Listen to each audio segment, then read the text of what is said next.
Good Monday morning, everyone. Wow. So our gospel this weekend was a great gospel, right? It's where Jesus tells us to remain in his love. That we remain in his love if we follow his commandment. He says that if we remain in his love, we will our joy will be complete. And he gives us what that commandment is that we need to follow. He says that we need to love one another as he's loved us. Wow, which is even more difficult than to love one another as we love ourselves because love is wanting what's best for the other person, and the love that Jesus showed us, the love that Jesus has, he even sacrificed himself for us.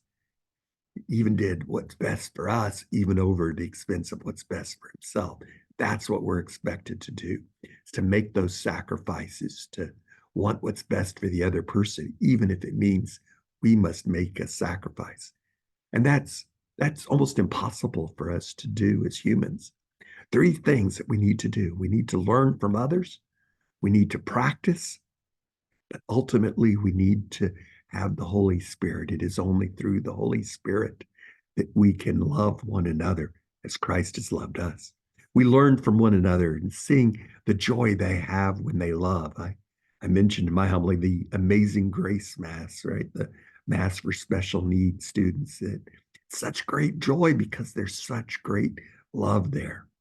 The old hymn, they'll know we are Christians by our love, right? That's the way the first apostles evangelized. Is St. Paul and St. Peter, they saw that joy that was within them. That's what people wanted.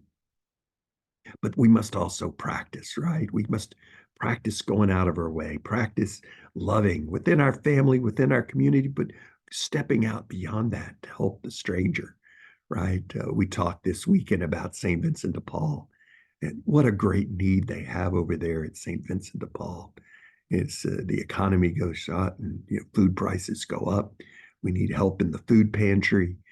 We need help bringing food, right? Every Sunday Mass ought to bring a bag of food in the bulletin each week that highlight the items they need most there in the food pantry, and just bring in a bag of food, every week.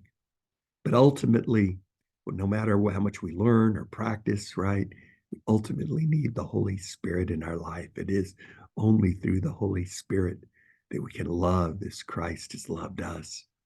And so we must open ourselves up to the Holy Spirit, allow ourselves to be filled with the Holy Spirit, feel those fruits of love, joy, and peace in our life.